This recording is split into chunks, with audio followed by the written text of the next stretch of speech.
I mean. And you know, the thing is, the tablet or phone rather, you get a lot of wind noise here because the wind will.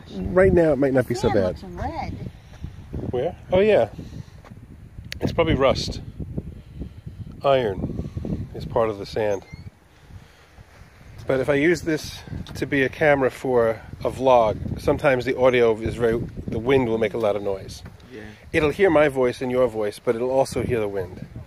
Today is not too bad, I don't think. But sometimes I just do this. And there's somebody out there doing some sightseeing in an airplane.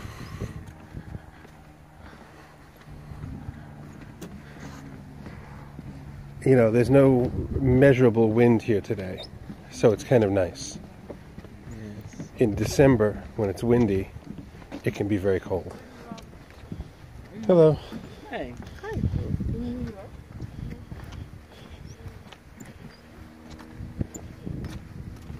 This is where I learned how to fly too, in this area. I did.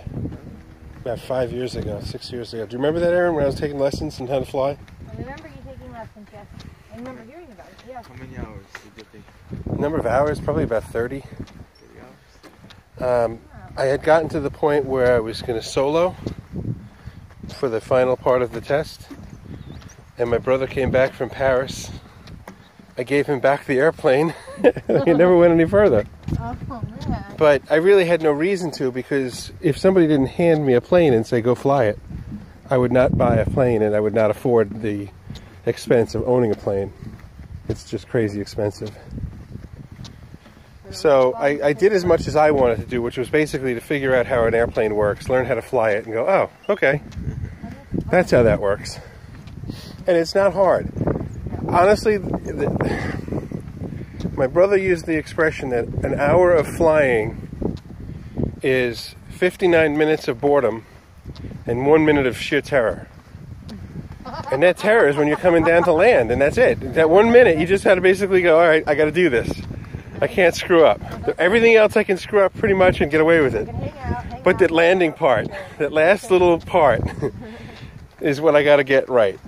And so, once you get comfortable with knowing that, okay, I know how to put this thing down on the ground without crashing it, and as long as you don't go out on really crappy weather days, it's not that hard. It's not that exciting. But he had a house that was about two. Yeah. Where this guy is flying right above us is a practice zone, and it goes out over the ocean so that if you screw up, you don't kill anybody, you just kill yourself. Because there's a lot of people everywhere else. Yeah, but it was you with another guy teaching. Say it again? It was you piloting? Yes. And another guy with you teaching me. Teaching you. The instructor. He would be in the right side. I was in the left side.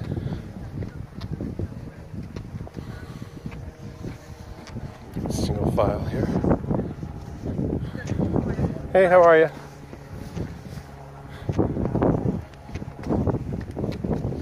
So I find it interesting that on vlogging like this, just walking from the parking lot to here, seeing whatever it is we see here through this lens without, you know, just whatever it sees, people will watch it if you put it on YouTube. I put up a video called 10,000 Thanks, and it was me saying thank you to a guy who randomly entered my name in a drawing for something he was giving away on his website, and I won. And he shipped it to me. An egg incubator.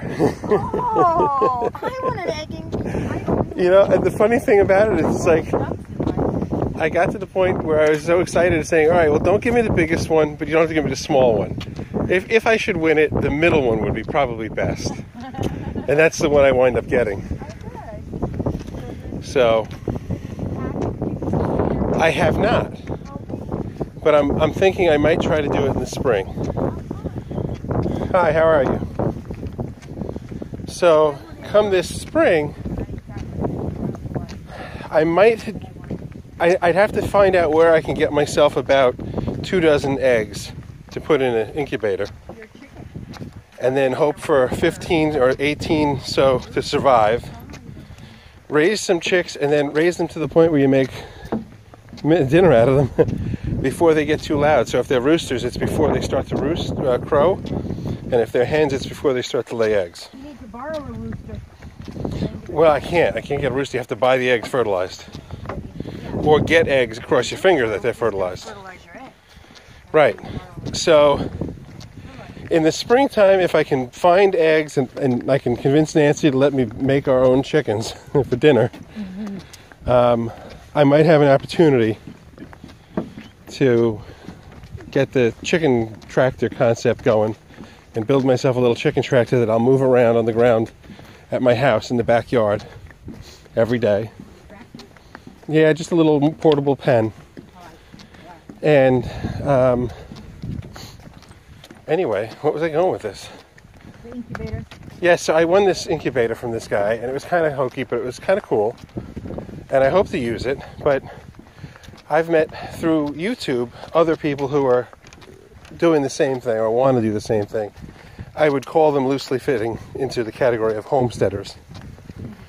So the guy that I won the prize from, he likes to refer to it as modern homesteading.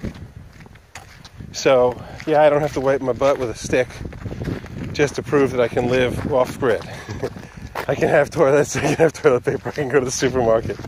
But to the extent that you can, he wants to try to live independent of the grid and independent from the food supplies, make your own food kind of thing.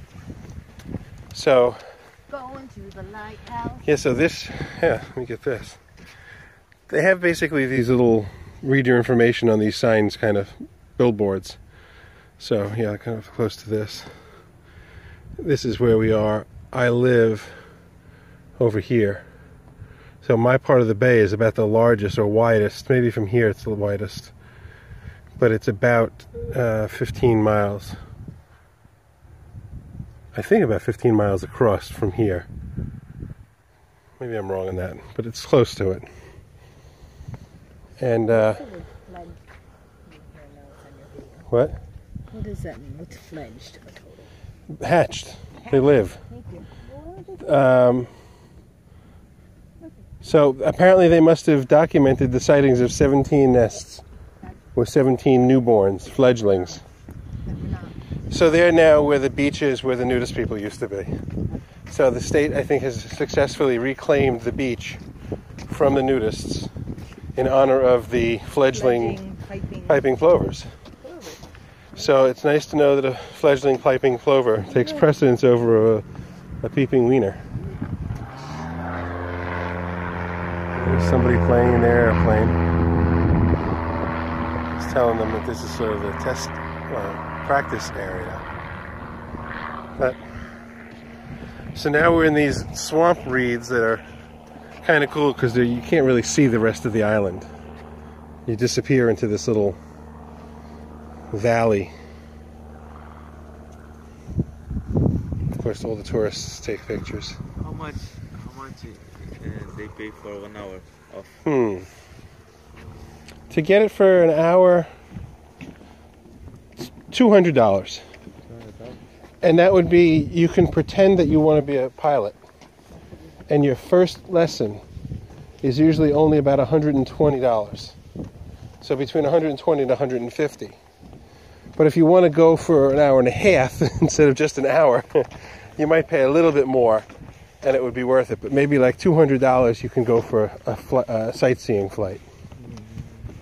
It's not too expensive, but it's not cheap. But you get a good view.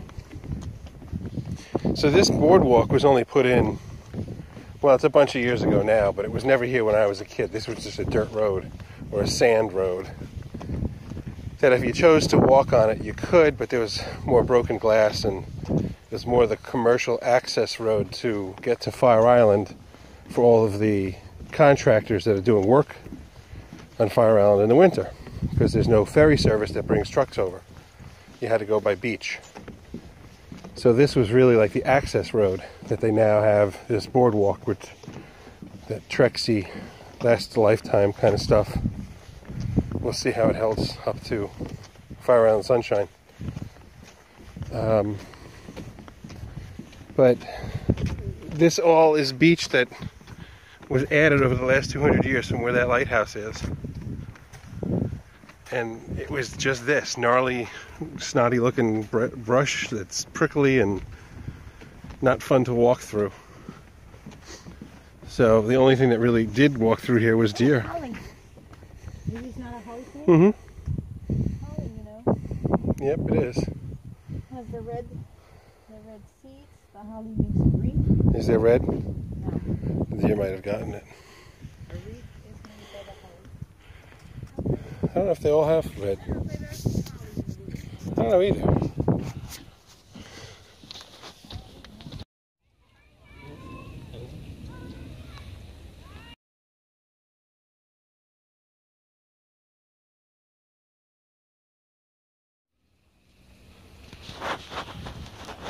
Ready?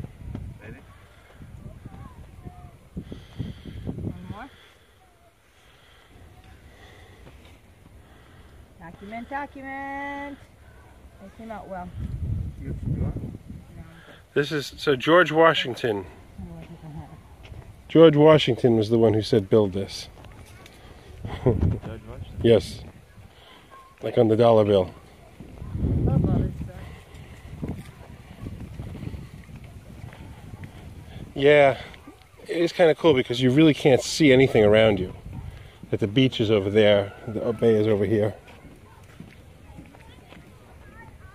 Telephone.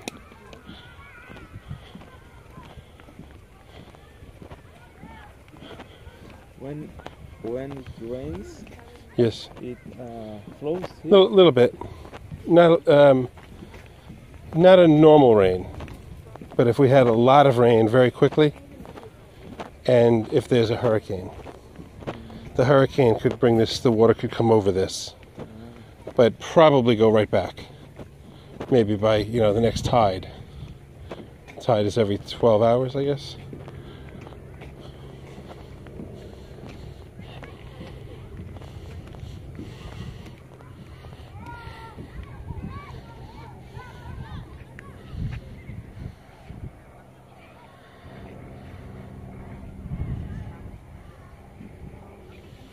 Go this way.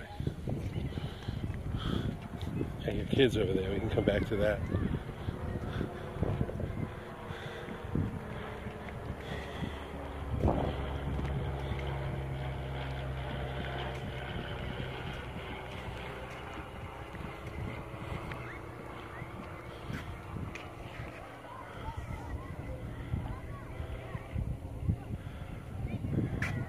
Pretty cool.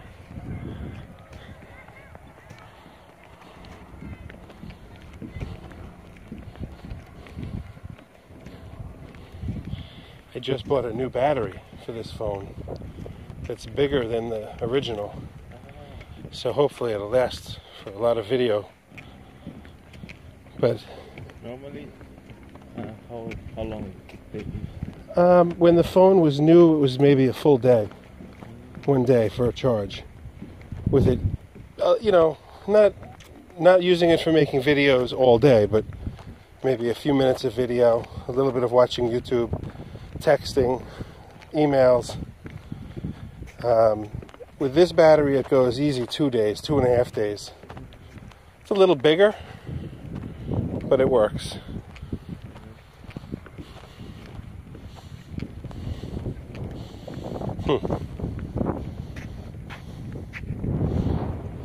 So, this is where we could have driven to. Fire Island Lighthouse.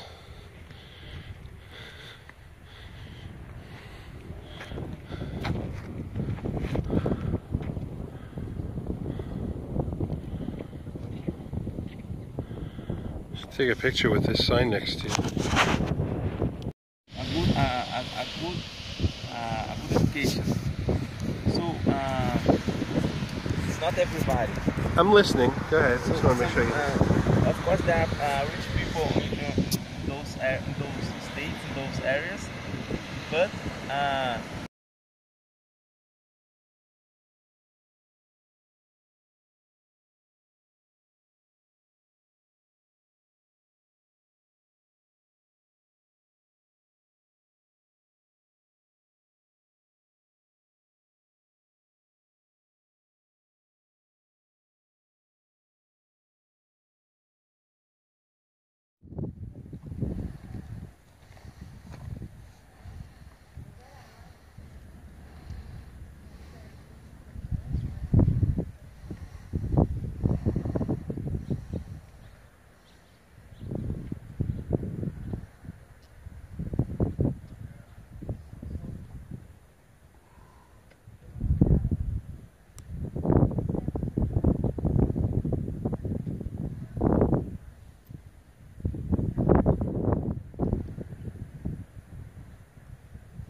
Those were the other side.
want to. You want to do that with us?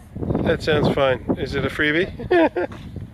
Are you filming me? I am filming. I'm filming people coming out of the lighthouse. How was the lighthouse experience, guys? It was amazing. I could see how if you went up there on a day that it wasn't as blue and beautiful, you wouldn't see as much, but it was very cool. Did you see Manhattan? We saw Manhattan and it was a tiny dot. Did you take pictures? We took pictures. You have to show me later. Okay, it was a great time. And I got pictures of you guys from up top yelling down. Thank you. Thank you. That's so cool. So where are we going? Over there? Or this way or from over there? The lens building thing. Could you hear us? Yes. Could you hear us yell at you? They can hear you in Jersey, hon.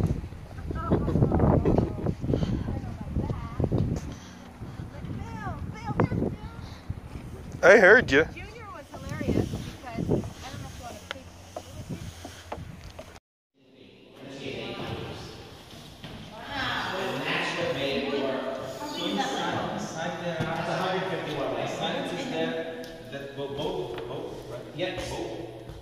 And it's the lens Well, it takes all the light from that coming in every direction, and it puts it all right here. That's what this is doing. So all the light that's coming out is now right here. And that's the secret. If you notice, there's no stray light. Everything goes into the beam.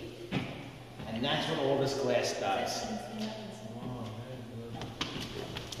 It's interesting that we don't see the bulb in other room. Yeah. Yeah.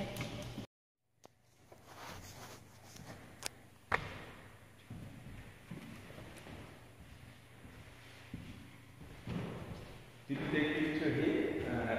I didn't take picture. You may also come get it. You can take it as well. You want to get more? I did.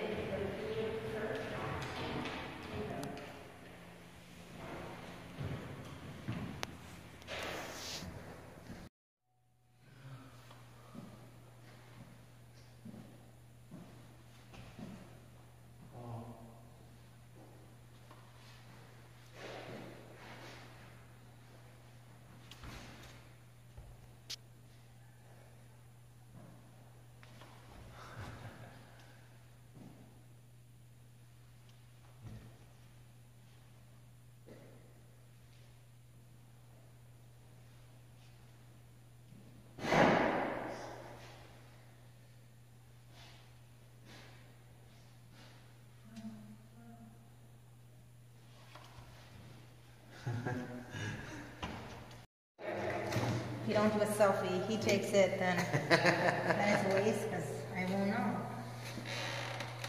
Thank you very much. Okay, thank you. I live right down the block from the Suffolk Marine Museum in Sayville, West Sayville. Oh, okay. And so I asked them if they wanted to come here to a lighthouse or to just their museum. And he said, lighthouse. I said, okay. Well, you got the ocean.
conditions